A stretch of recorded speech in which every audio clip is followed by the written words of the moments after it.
अस्सलाम वालेकुम यूट्यूब के तमाम दोस्तों को मेरा सलाम। अल्लाह ताला आप सबको खुश और आबाद रखे, रोज़ी और रिस्क में बरकत अता फ़रमाए। आज मैंने बनाया है मटन बादामी कोरमा। लेकिन ये वीडियो शुरू करने से पहले, रेसिपी शुरू करने से पहले आप लोगों से बस इतना ही कहना चाहूँगी कि जिन लोगों ने मेरे चैनल को अब तक सब्सक्राइब नहीं किया वो प्लीज़ मेरे चैनल को सब्सक्राइब कर लें। और जो मेरे सब्सक्राइबर हैं वो मुझे कॉमेंट सेक्शन में कॉमेंट करके ज़रूर बताएँ कि उनको मेरी रेसिपीज़, मेरी वीडियोज़ कैसी लग रही हैं। और उसको लाइक और शेयर ज़रूर करें वीडियो को। ये आप जो देख रहे हैं ये आज मैंने बनाया है मटन बादामी कोरमा, जो कि बहुत ही मज़ेदार और डिलीशियस रेसिपी है।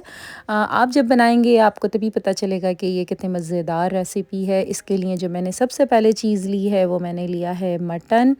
मेरे पास मटन था तो मैंने मटन ले लिया। आपके पास चिकन हो तो आप चिकन भी ले सकते हैं और बीफ हो तो बीफ भी ले सकते हैं। 750 ग्राम मैंने मटन लिया है। साथ मैंने एक कौरमा पैक का पैकेट जो रेडीमेड मसाला होता है शान का, मैंने वो लिया। आप चाहें तो नेशनल का या जो भी आपके पास मौजूद हो आप एक पैकेट कौरमा मसाला ले लें। ये तमाम गरम मसाला है जो कि ज़ीरा, दालचीनी, बादियान के फूल, तेज़ पत्ते हैं। साथ मैंने 3 मीडियम साइज़ की प्याज बारीक कट कर ली थी स्लाइस में।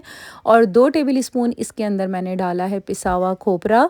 और 8 से 10 मैंने बादाम लिए थे जो कि इस तरह से मैंने बारीक काट लिए थे। बादाम का टेस्ट कौरमा में बहुत मज़े का लगता है।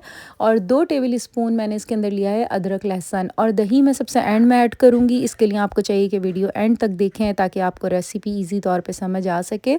तो आप सबसे पहले एक पॉट ले लें और उसके अंदर मैंने 1 प्याली ऑयल का डाला है और उसको मैंने हाई फ्लेम के ऊपर पहले गरम कर लिया था। फिर बाद में मैंने लो मीडियम फ्लेम पे सबसे पहले जो मैंने 3 मीडियम साइज़ की प्याज ली थी उसको मैंने स्लाइस में काट के इसके अंदर डाल दिया है। और फिर इसको लो मीडियम फ्लेम पे ही आपने इसको गोल्डन ब्राउन करना है। इसको बहुत ज़्यादा ब्राउन नहीं करना वरना कौरमे का कलर ख़राब हो जाएगा। तो गोल्डन ब्राउन आप कर लें इसको लो मीडियम फ्लेम पे।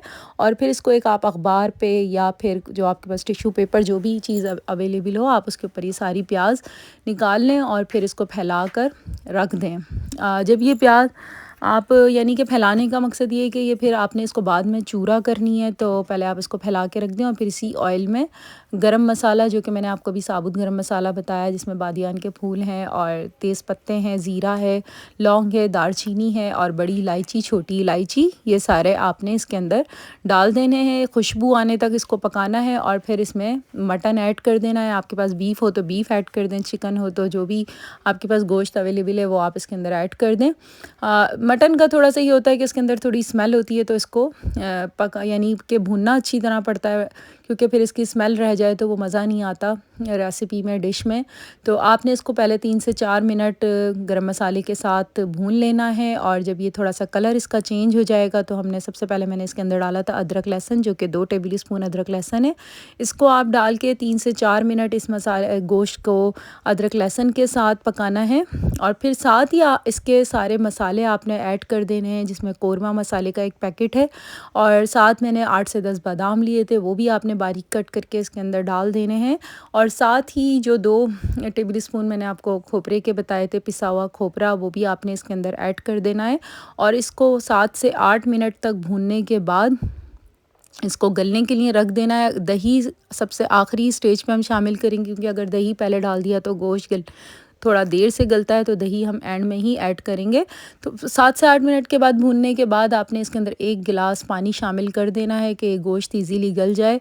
अगर चिकन है तो पानी शामिल करने की ज़रूरत नहीं है, आप साथ ही दही और प्याज वगैरह डाल दीजिएगा। अगर बीफ और मटन है तो फिर 1 गिलास पानी डाल के इसको पकने के लिए रख दें जब तक कि गोश्त गलेगा। तो तकरीबन 20 मिनट के बाद गोश्त गल गया था। उसमें आपने देख लेना है कि गोश्त गल गया है। तो फिर जब गोश्त गल जाएगा तो आपने फिर इस स्टेज के ऊपर 1 प्याली दही, 750 ग्राम के लिए 1 प्याली दही काफ़ी है, उसको फेंट के आपने इस स्टेज पे शामिल कर देना है।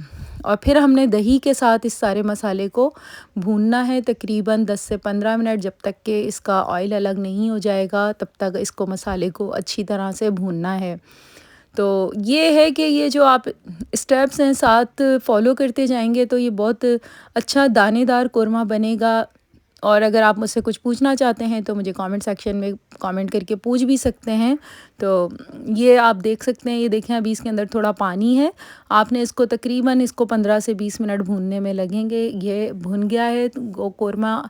जब इसका ऑयल अलग हो जाएगा तो आप ये समझ लीजिएगा कि ये मसाला भुन गया है। साथ ही फिर आपने क्या करना है इसके कि आपने थोड़ा-सा पानी डाल देना है इसको, ताकि ये जले ना मसाला। और जो प्याज़ हमने निकाल के रखी थी उसको इस तरह हाथों से चूरा कर लेनी है। अच्छी तरह से बारीक आप चूरा कर लें, और फिर जब थोड़ा-सा पानी आप डाल के 5 मिनट तक ये पकेगा, फिर आपने प्याज़ ऐड कर देनी है। और फिर प्याज़ को भूनना नहीं है, सिर्फ़ थोड़ा-सा 1 से 2 मिनट इसको चलाना है, और फिर इसके अंदर थोड़ा-सा पानी ऐड करके रख देना है, और एंड में हम इसमें दूध शामिल करेंगे। तो ये कोरमे की रेसिपी है, और बड़े मज़ेदार कोरमा बनता है ये मेरे घर में, तो सबको बहुत पसंद है। आप भी ज़रूर बना के देखिएगा। तो ये देखें, थोड़ा-सा मैंने और पानी ऐड किया था, और जब थोड़ा-सा 5 मिनट मैंने इसको पका लिया था, और फिर सबसे एंड में मैंने तकरीबन आधा कप दूध इसके अंदर शामिल किया था। दूध डालने का ये फ़ायदा होता है कि मसाला बहुत दानेदार बनता है। तो ये एक हमारे बनाते होते थे, जो कुक होते हैं, देग देग वाले जो होते हैं, उन्होंने मुझे ये बताया था। तो आप इस टिप को ज़रूर शामिल कीजिएगा, और फिर देखिएगा इस कोरमे का मज़ा कितने मज़े का आता है, और ये शक्ल में भी इतना खूबसूरत लगता है। तो ये मेरा कोरमा 5 से 10 मिनट मैंने इसको दम पे रख दिया था, और ये कोरमा तैयार है। और माशाल्लाह आप इसकी शक्ल देखें, और जायका तो फिर आपको खाने के बाद ही पता चलेगा, अभी तो फ़िलहाल शक्ल ही नज़र आ रही है इसकी। तो माशाल्लाह ये बड़ा अच्छा कोरमा बना था। आप ज़रूर बना के देखें, और मुझे फ़ीडबैक भी ज़रूर दें।